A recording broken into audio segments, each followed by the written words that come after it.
Hello friends, welcome to Gate Circle. My name is Jayendra Tiwari और मैं इस वीडियो में मई 2018 के पार्ट 3 करंट अफेयर्स को डिस्कस करने जा रहा हूं। इसके पहले मई मंथ के लिए 2 वीडियो अपलोड कर चुका हूं, पार्ट 1 एंड पार्ट 2। तो इस वीडियो के साथ अपन इस महीने का पूरा करंट अफेयर्स को कंप्लीट कर लेंगे और इसके बाद अपन जून को स्टार्ट करेंगे। ठीक है, तो अभी अवार्ड्स देखते हैं कौन कौन से इंपॉर्टेंट पुरस्कार दिए गए इस महीने में।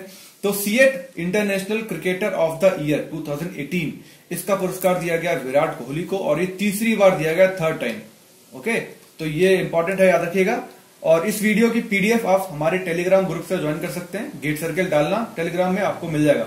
ठीक है, तो वहां पे अब और भी जो मैं 2 सीरीज चल रही ना करंट की, एक तो मंथली वाली और दूसरी मोस्ट इंपॉर्टेंट करंट अफेयर्स वाली। ये मंथली वाली में तो मैं पूरे एक महीने का जो करंट होता है वो रखता हूं, और मोस्ट इंपॉर्टेंट करंट अफेयर्स में एक साल के जितने भी इंपॉर्टेंट क्वेश्चंस हैं जो काफी ज्यादा चांसेस है पूछे जाने के, तो वो रखता हूं। वो मंथली डिपेंड नहीं करता, किस महीने का उससे मतलब नहीं है। वो 2017 का हो सकता है, 2018 का हो सकता है, पर वो बहुत इंपॉर्टेंट क्वेश्चन होंगे सारे। तो वो सीरीज चल रही है, आप उसको भी देखना। उसमें अभी तक 3 वीडियो अपलोड कर चुका हूं, वो कंटिन्यूस रहेगी up to UP PCS exam. Okay, then next देखते हैं, किसे जंगली प्रजातियों का संरक्षण करने की श्रेणी में इंडिया बायोडायवर्सिटी अवार्ड 2018 से सम्मानित किया गया। ये भी इंपॉर्टेंट क्वेश्चन है। ये बायोडायवर्सिटी जो जैव विविधता है ना इन सबसे रिलेटेड काफी सारे क्वेश्चन पूछे जाते हैं। तो ये इंडिया बायोडायवर्सिटी अवार्ड ये दिया गया है लेम साचेन लोक संगठन, लेम साचेन लोक संगठन को दिया गया है, और ये नागालैंड का एक संगठन है, तो उसको दिया गया इंडिया बायोडायवर्सिटी अवार्ड। काफी अच्छा काम किया है बायोडायवर्सिटी को मेंटेन करने में, इंप्रूव करने में। ओके, लेम साचेन लोक, लेम साचेन लोक ऐसे याद रखो तो इजीली याद हो जाएगा। लेम साचेन लोक संगठन। ओके, 2018 का मैन बुकर इंटरनेशनल प्राइज किसे दिया गया है? वेरी इंपॉर्टेंट क्वेश्चन है, मोस्ट इंपॉर्टेंट क्वेश्चन है। 2018 का मैन बुकर इंटरनेशनल प्राइज किसे दिया गया है? ओल्गा टोकरजुक, ओल्गा टोकरजुक को दिया गया है। ये पोलिश राइटर हैं, और पोलिश राइटर हैं, इनको पहली ऐसी पोलिश राइटर है जिनको मैन बुकर इंटरनेशनल प्राइज दिया गया है। और ये फ्लाइट्स, इनकी जो कृति है, इनकी जो लेख है उसका नाम है फ्लाइट्स। ठीक है, उपन्यास। तो इसकी फ्लाइट्स की लेखिका है ओल्गा टोकरजुक। देन किस खिलाड़ी को यूरोपियन गोल्डन शू पुरस्कार दिया गया है? ये भी एक बहुत इंपॉर्टेंट क्वेश्चन है। ये अवार्ड अक्सर पूछा जाता है। तो यूरोपियन गोल्डन शू पुरस्कार किसको दिया गया है? लियोन मेसी को दिया गया है, लियोनेल मेसी। और ये इनको 5वीं बार दिया गया है, 5th टाइम ये पुरस्कार दिया गया है। ठीक है, और जो रोनाल्डो है, क्रिस्टियानो रोनाल्डो, उन्होंने इस पुरस्कार को 4 बार जीता है। तो इस साल के सत्र में इन्होंने 34 गोल्स किए थे यूरोपियन लीग में। ठीक है, तो इसलिए इनको यूरोपियन गोल्डन शू पुरस्कार दिया गया है। इसके बाद 27वां बिहारी पुरस्कार 2017 किसे प्रदान किया गया है? बिहारी पुरस्कार मतलब बिहारी देख के आप मत सोचना कि बिहार का पुरस्कार होगा, नहीं, ये राजस्थान सरकार देती है। राजस्थान सरकार देती है राजस्थान के लेखकों को, जो लोग हिंदी और राजस्थानी भाषा में कुछ भी लिखते हैं बढ़िया।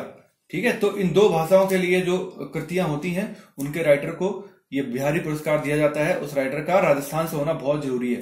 ठीक है, तो वो है विजय वर्मा, जिनको 2017 का 27वां बिहारी पुरस्कार दिया गया है।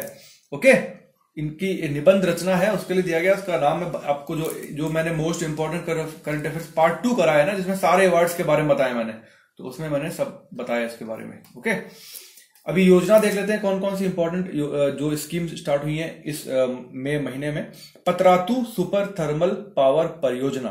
ठीक है, तो ये इंपॉर्टेंट है, पतरातू सुपर थर्मल पावर परियोजना।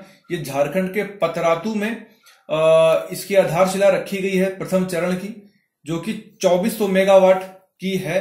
जो पहला स्टेज है वो 2400 मेगावाट का रहेगा। और जो झारखंड सुपर थर्मल पावर परियोजना है, ये झारखंड सरकार की और एनटीपीसी की संयुक्त परियोजना है। ठीक है, तो ये जो पतरातू विद्युत उत्पादन निगम लिमिटेड है, ये एनटीपीसी की एक सहायक कंपनी है, एक सब्सिडरी है एनटीपीसी की। ठीक है, तो पतरातू विद्युत उत्पादन निगम लिमिटेड, इसका जो इसमें शेयर है वो है 26% और 74% झारखंड सरकार का इसमें शेयर रहेगा। ओके, तो प्रथम चरण जो है वो 2400 मेगावाट का है, और जो सेकंड स्टेज है, सेकंड जो चरण है वो है 1600 मेगावाट। ओके, तो इस तरीके से ये 4000 मेगावाट की एक परियोजना है। और इसमें जो है इनका जो टारगेट है कब तक इसको रेडी कर देना है, तो 2022 तक इसको शुरू कर देना है, मतलब है ना। तो 4 साल में ये जो कुछ भी कंस्ट्रक्शन है, जो मशीनरी है, वो सब कुछ बन के पावर प्लांट रेडी हो जाएगा और 2022 से इसमें बिजली का उत्पादन चालू हो जाएगा। ठीक है, तो इस परियोजना में जो भी इलेक्ट्रॉनिक उपकरण होंगे, जैसे बॉयलर होता है ना, पावर प्लांट में कंडेंसर होता है। ठीक है, बॉयलर में क्या होता है, पानी जाता है, पानी भेजा जाता है, उसको बॉयल किया जाता है जिससे उसमें स्टीम बनती है, और वो स्टीम निकल के टरबाइन है जो होती है, टरबाइन में ब्लेड लगे होते हैं। ठीक है, तो उसमें जाके हिट करती है और ये खूब तेजी से रोटेट होता है। रोटेटर से आगे जाके लगा होता है जनरेटर। ठीक है, जनरेटर मतलब जैसे हम लोग नहीं बिजली पैदा करते हैं, तो यहाँ पे अपने ये छोटा सा जनरेटर होता है और यहाँ पे हैंडल लगा के घुमाते हैं, तो ये घूमता है आर्मेचर अंदर, तो बिजली बन जाती है। ठीक है, इलेक्ट्रिसिटी जनरेट होती है। सेम इसी चीज को घुमाने के लिए इतना सारा कुछ किया जाता है एक पावर प्लांट में। बिजली ये कोयले से कोयला जलाकर आपको पानी से स्टीम बनाते हैं। स्टीम बहुत हाई प्रेशर स्टीम होती है, इस टरबाइन को रोटेट करती है, टरबाइन के रोटर से कनेक्ट होता है आपका जनरेटर। तो इस तरीके से ये पूरी यूनिट रोटेट होती है और बिजली बनती है। ठीक है, तो ये इसका पूरा प्रोसेस है। तो वो ये सब तो खैर मैंने ऐसे फालतू बता दिया एक क्यूरियोसिटी के लिए। तो ये चीजें हैं कि जो बॉयलर और कंडेंसर वगैरह होंगे, ये BHEL इनको प्रोवाइड करेगा। भेल ये सब उपकरण बनाती है, तो वो यहाँ पे सप्लाई करेगा। देन हम छू लेंगे आसमां योजना। हम छू लेंगे आसमां योजना ये कहां की है, मध्य प्रदेश सरकार की एक स्कीम है, हम छू लेंगे आसमां। और ये जो है इसका पर्पस क्या है, ये विद्यार्थियों के करियर का मार्गदर्शन करने के लिए ये शुरू की गई है। तो होगा क्या, जो 12वीं के स्टूडेंट्स होंगे, जब 12th पास कर लेंगे, तो जो अच्छा देखो, जब 12वीं का जो एग्जाम देंगे तो उसमें 2 ही होंगे, या तो बच्चा पास होगा या बच्चा फेल होगा। ठीक है, तो ये जो स्कीम है हम छू लेंगे आसमां, ये दोनों के लिए है। मतलब जो पास हो जाएंगे तो उनको क्या करना है आगे, आपको लॉ में जाना है, आपको इंजीनियर में करना चाहिए, या आपको डॉक्टरी करनी चाहिए। ये सब चीजें जो है कौन गाइड करेगा, ये लोग इस योजना के अंदर इनको गाइडेंस दिया जाएगा कि आप किस चीज में ज्यादा अच्छा कर पाएंगे, you should go in which field. ये सब चीजें मतलब एक करियर काउंसलिंग की जाएगी इनकी। लेकिन जो लोग फेल हो जाएंगे उनको भी ऐसा नहीं कि आप जाओ, आप तो फेल हो गए, फिर से पेपर दो। उनको भी बताया जाएगा भैया कि आपकी औकात क्या है, आपको पकौड़े बनाने चाहिए, आपको पंचर से करना चाहिए, या आपको चाय बेचनी चाहिए। तो जो भी है ये सब चीजें इनको बताई जाएंगी। तो एक तरीके से इनका भी करियर में इनकी भी काउंसलिंग की जाएगी, आपको क्या करना चाहिए, है ना। इनको किस तरीके की अच्छी भाषा में बोलें तो इनको स्वरोजगार के लिए प्रोत्साहित किया जाएगा कि आप अपना पढ़ाई लिखाई छोड़ो और कुछ स्वरोजगार शुरू करो। तो उसमें इनको यहाँ पे एक दिन की काउंसलिंग की जाएगी। ये भी एक बड़ी अच्छी चीज है, ये बहुत जरूरी, इनफैक्ट इनसे ज्यादा जरूरी इनके लिए है। जो बच्चे फेल होते हैं उनकी काउंसलिंग ज्यादा जरूरी है कि उनको एक करियर में एक गाइडेंस मिले। क्योंकि जो पास है वो तो कर ही लेंगे, कुछ ना कुछ जाके 10-15 हजार नौकरी मिल जाएगी, जो भी है जैसे भी है। लेकिन यहाँ पे ज्यादा स्कोप है जो जॉब नहीं करता वही कमाल करता है। खैर आगे देखते हैं। देन पाकल दुल पन बिजली परियोजना। देखो पाकल दुल पन बिजली परियोजना ये पहले ही बता चुका हूं मैं। तो ये जम्मू कश्मीर की सबसे बड़ी परियोजना होगी। 1000 मेगावाट विद्युत उत्पादन क्षमता है इसकी। इतनी उत्पादन क्षमता अब तक किसी भी जम्मू कश्मीर की किसी भी परियोजना में नहीं है। तो इसे याद रखना, पाकल दुल परियोजना किस नदी पर है, चेनाब नदी में। किश्तवाड़ जिले में चेनाब नदी पर यह परियोजना शुरू हुई है। तो ये याद रखना 1000 मेगावाट की है, बहुत इंपॉर्टेंट है। देन गोबर धन योजना। गोबर धन योजना इसका फुल फॉर्म देखो, गोबर धन। ठीक है, तो ये गोबर है, इसको आप याद रखो, galvanising organic bio agro resources.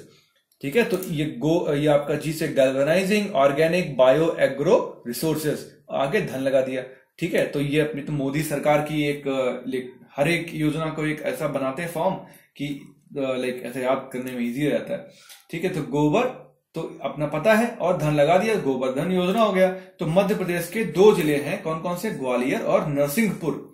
यहाँ पे ये योजना शुरू की गई। इन्हीं 2 जिलों के जो गांव होंगे वहां पे क्या किया जाएगा कि इन जिलों में कुछ गांव को निर्धारित किया जाएगा और उन निर्धारित गांवों में निकलने वाले अपशिष्ट पदार्थों का उपयोग गांव में ही ईंधन उत्पादन मतलब बायोगैस के उत्पादन के लिए किया जाएगा।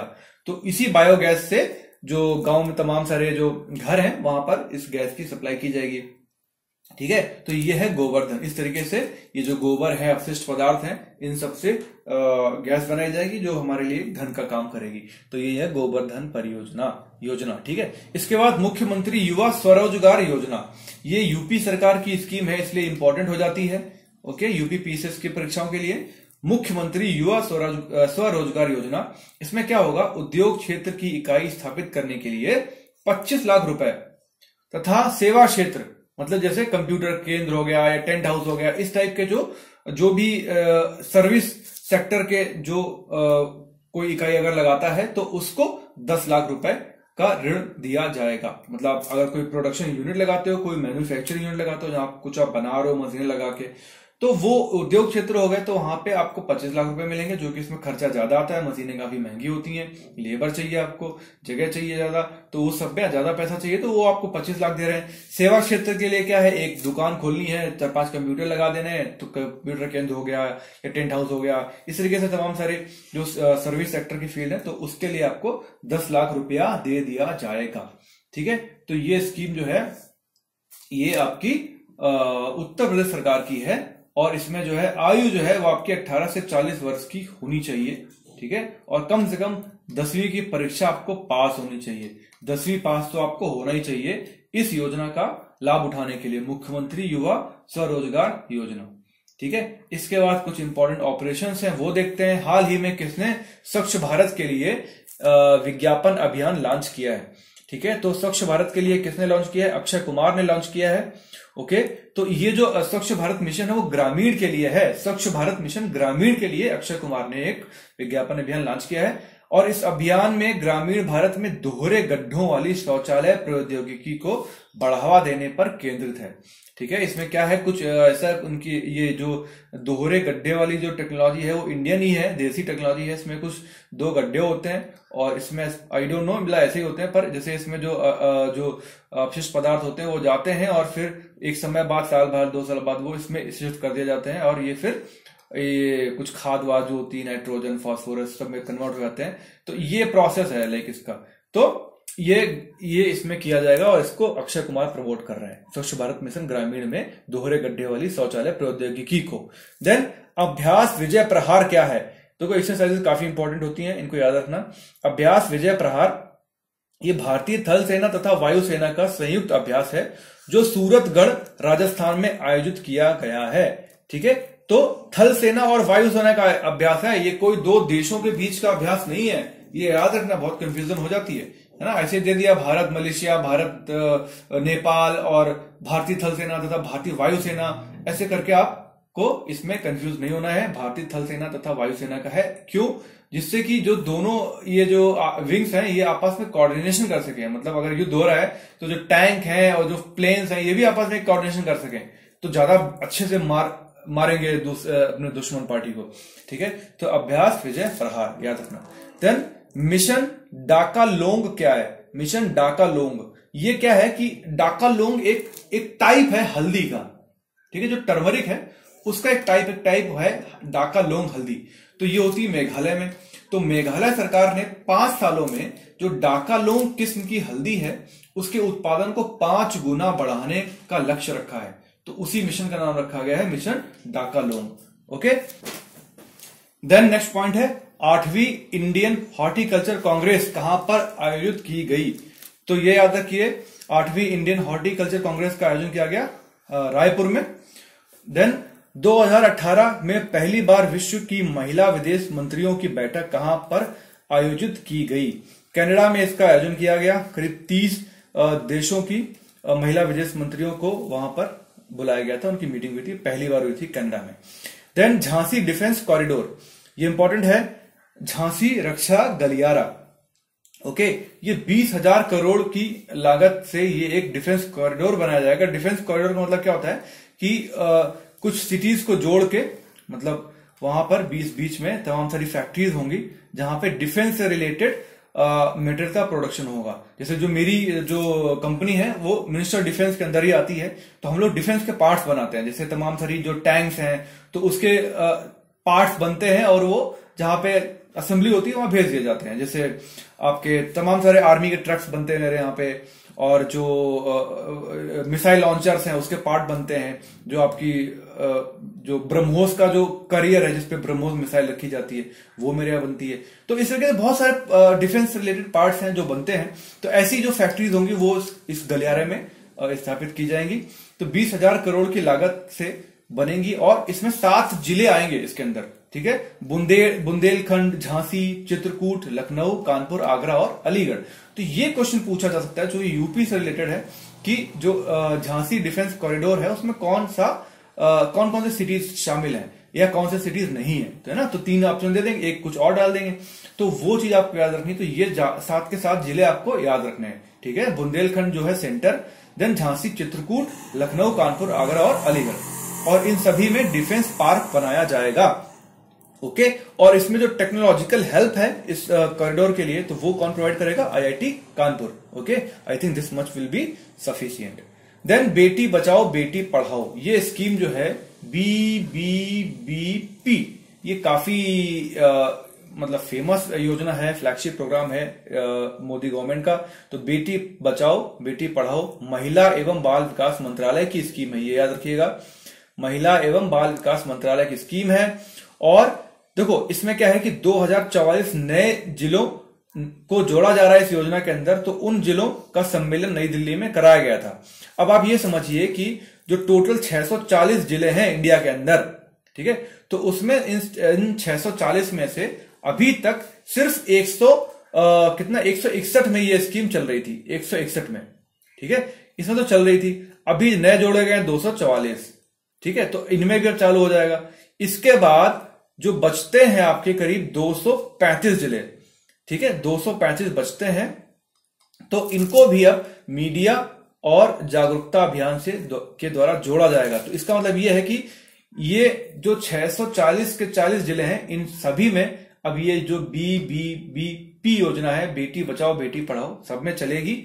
और ऐसी घोषणा भी की है मोदी ने झुंझुनू में, राजस्थान में 8 मार्च को की थी, जो महिला दिवस था, होता है 8 मार्च को। उस दिन उन्होंने ये घोषणा की है कि इस योजना का विस्तार भारत के सभी जिलों में किया जाएगा। आप समझ गए, 161 में पहले चल रही थी, 244 नए जोड़े गए जिनकी भी मीटिंग हुई न्यू दिल्ली में, और जो बचे हुए 235 जिले हैं इनको मीडिया और जागरूकता अभियान से जोड़ा जाएगा।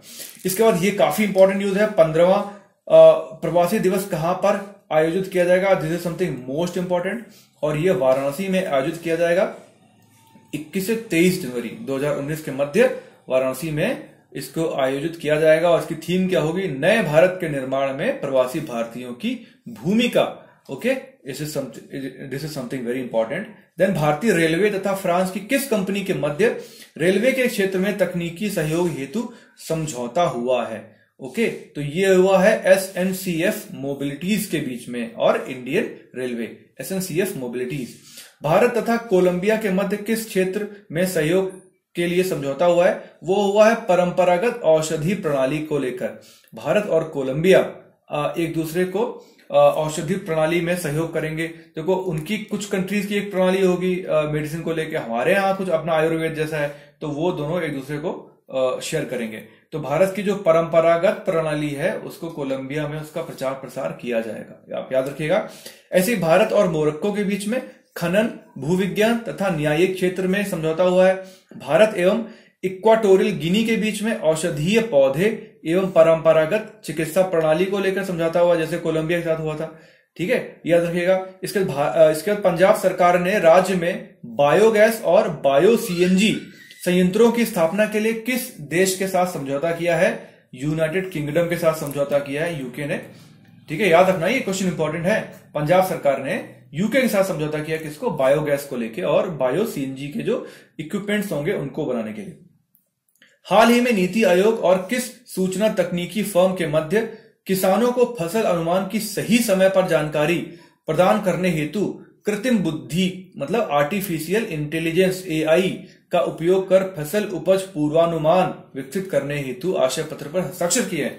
मतलब ये IBM के साथ किया है। IBM जो IT कंपनी की एक कंपनी है इंफॉर्मेशन टेक्नोलॉजी की, वो आर्टिफिशियल इंटेलिजेंस का यूज करेगी किसमें? किसी जो फसल है उसके पूर्वानुमान लगाने के लिए कि आपकी कैसी फसल होगी, है ना, उसकी जो मिट्टी है उसकी उपजाऊ क्षमता कैसी है, इसको कैसे इंप्रूव किया जा सकता है।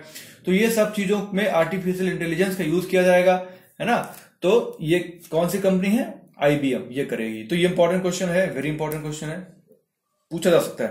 देन हाल ही में भारत सरकार और विश्व बैंक के बीच राष्ट्रीय पोषण अभियान हेतु कितनी राशि के ऋण पत्र पर हस्ताक्षर किए गए हैं? $200 मिलियन।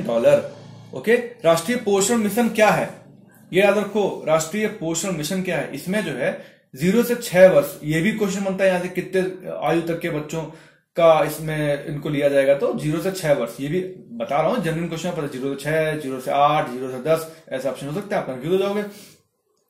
तो 0 से 6 वर्ष के बच्चों में बौनापन को कम करने के लिए भारत सरकार ने जो लक्ष्य रखा था कि 2022 तक 38.4% को कम करके 25% कर दिया है। अब जो लक्ष्य है इस बौनापन को कम करने का वो 25% तक कर दिया 2022 तक, ठीक है। तो इसको प्राप्त करने के लिए $200 मिलियन पैसा कहां से मिलेगा? विश्व बैंक से, ठीक है। भारतीय राष्ट्रीय राजमार्ग प्राधिकरण NHAI, national highway authority of India, अपनी पहली अंतरराष्ट्रीय परियोजना किस देश में आरंभ करेगी? ये करेगी म्यांमार में, है ना। इंडिया से जुड़ा हुआ है म्यांमार, कहां से? ये जो पूर्वी आपका अरुणाचल प्रदेश और ये सभी नागालैंड पड़ता है, यहां आपका म्यांमार है। तो इसमें जो है उनका जो हाईवे है उसको बनाने में NHAI हेल्प करेगी। और ये इसके बन जाने से क्या होगा कि भारत, म्यांमार तथा यहां आगे थाईलैंड है, तो इसकी रोड की जो कनेक्टिविटी है वो बढ़ जाएगी, जिससे कि रोड के द्वारा जो माल का आवागमन होगा वो सुगमता पूर्वक किया जा सकता है, माल की आवाजाही। तो इसके लिए ये हेल्प कर रहे हैं NHAI म्यांमार को। इसमें 1177 करोड़ का खर्चा आएगा जो कि विदेश मंत्रालय उठाएगा, और इसकी अवधि 3 वर्ष है। 3 वर्ष में इनको यहाँ पे हाईवे बना देना है। तो पहला अंतरराष्ट्रीय प्रोजेक्ट होगा NHAI का म्यांमार में। संयुक्त राष्ट्र अंतरराष्ट्रीय शांति सैनिक दिवस, international day of UN peace keepers, ये कब होता है? 29 मई को, ठीक है। 29 मई को सेलिब्रेट किया जाता है UN peace keepers day. Okay, तो इसकी थीम क्या थी? United Nations peace keepers 70 years of service and sacrifice. Okay, मतलब यूनाइटेड नेशंस की एक आर्मी है जिसका नाम है पीस कीपर। इनका काम क्या है? पूरे विश्व के तमाम सारे देशों में शांति स्थापित करना। अंतरराष्ट्रीय जैव विविधता दिवस कब होता है? ये 22 मई को, ये इंपॉर्टेंट है। International day for biological diversity, Bharat जो कि विश्व का 2.4% भूभाग है, मतलब पूरे वर्ल्ड का 2.4% भूभाग भारत का है, और जिसके 7 से 8% भूभाग पर विश्व की बहुत सारी प्रजातियां पाई जाती हैं। एक्चुअली जो इंडिया है हमारा, वो बायोडाइवर्सिटी के मामले में काफी रिच कंट्री है। ओके, और जो वन रिपोर्ट आई थी IFSR 2017, इससे देखो एक आध क्वेश्चन तो 100% आना है फॉरेस्ट रिपोर्ट पे। इस पे वीडियो बना चुका हूं मैं, आप देख लेना, पुराने वीडियो में मिल जाएगा। तो इसमें जो है भारत में कितने प्रतिशत वनावरण है?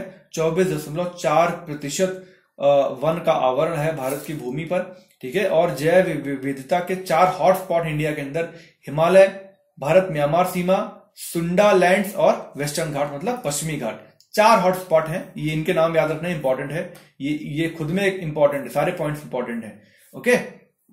ओके, आगे देखते हैं। अंतरराष्ट्रीय श्रमिक दिवस लेबर्स डे कब होता है? 1 मई को लेबर्स डे इंपॉर्टेंट है, ठीक है, labours day. Then hidden India, इस पुस्तक के लेखक कौन है? लतिका नाथ। लतिका नाथ ने, ये एक लेखिका हैं, इन्होंने हिडन इंडिया नामक किताब लिखी है। देन हाल ही में नेपाल की ओर से माउंट एवरेस्ट को फतह करने वाली कौन देश की सबसे युवा महिला बनी है? 13 वर्ष की हैं शिवांगी पाठक, हरियाणा की रहने वाली हैं ये, ठीक है, आई थिंक हिसार की ही है ये। और इन्होंने 13 वर्ष की आयु में ही माउंट एवरेस्ट की चढ़ाई करी है। तो इनका पूछा जा सकता है, ये इंपॉर्टेंट क्वेश्चन है। देन कर्मचारी भविष्य निधि संगठन द्वारा पेंशन भोगियों के लिए किस ऐप के माध्यम से व्यू पेंशन पासबुक सेवा शुरू की गई है? मतलब आप अपनी जो पासबुक होगी पेंशन की वो देख सकते हैं, ठीक है। तो वो किस ऐप के द्वारा देख सकते हैं? उमंग ऐप। मतलब आपको एक अलग से पासबुक नहीं चाहिए, आप उमंग ऐप पे जाइए और अपनी जितनी भी ट्रांजेक्शन है जो सब देख सकते हैं आप।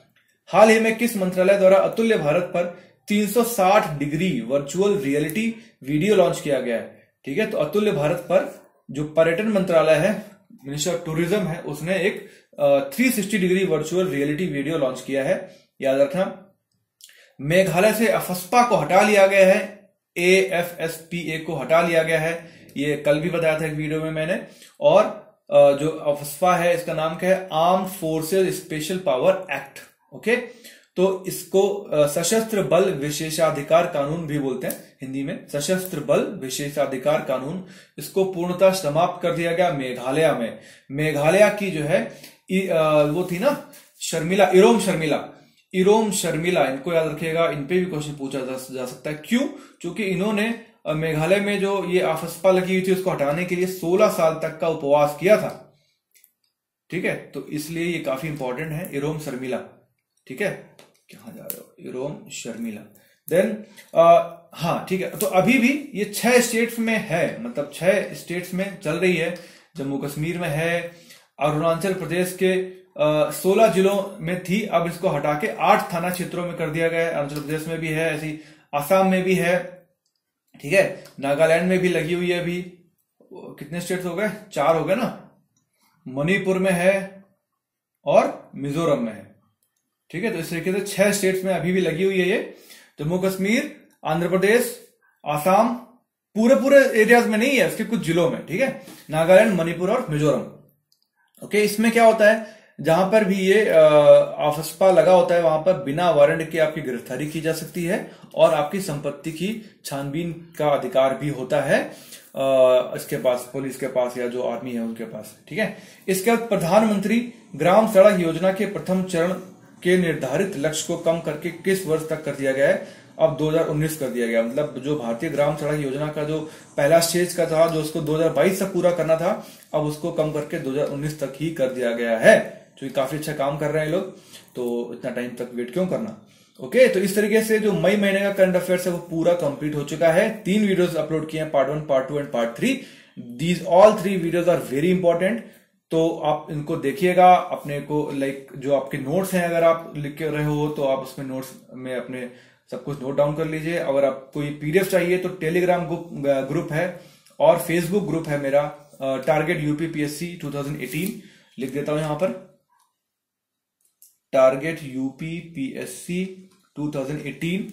लिंक नीचे रहेगा फेसबुक ग्रुप का, डिस्क्रिप्शन में नीचे जाके आप देख सकते हो, तो वो आप ज्वाइन कर लो। टेलीग्राम में आप जब डालोगे गेट सर्किल, तो वहां पे भी आपको मेरा चैनल मिल जाएगा, तो वहां पर भी आपको इसकी PDF मिल जाएगी। ओके, इवन जितने भी PDF है मेरे वीडियोस के, कितने भी वीडियोस के, कोई भी, मैं सब कुछ उस पर अपलोड कर रहा हूँ धीरे धीरे टेलीग्राम पे। आपको कुछ चाहिए हो तो आप मुझे इस पे यूट्यूब के कमेंट में जाके मैसेज कर देना। लाइक पुराने कई सारे वीडियोस हैं, हिस्ट्री के हैं, एंशिएंट हिस्ट्री के हैं ना, ज्योग्राफी के हैं, तो जो कुछ भी अवेलेबल रहेगा मेरे पास उसका मैं आपको PDF निश्चित रूप से प्रोवाइड करा दूंगा। मेरा काम ही यही है, आप लोग हेल्प करना, उसके लिए सब कर रहा हूं, तो ये चीज है। इसके अलावा अगर आपने अब तक मेरे चैनल को सब्सक्राइब नहीं किया तो वो जरूर कर लेना, get circle for UPPSC best channel. Okay, चलो मिलते हैं नेक्स्ट वीडियो में। Good bye, take care.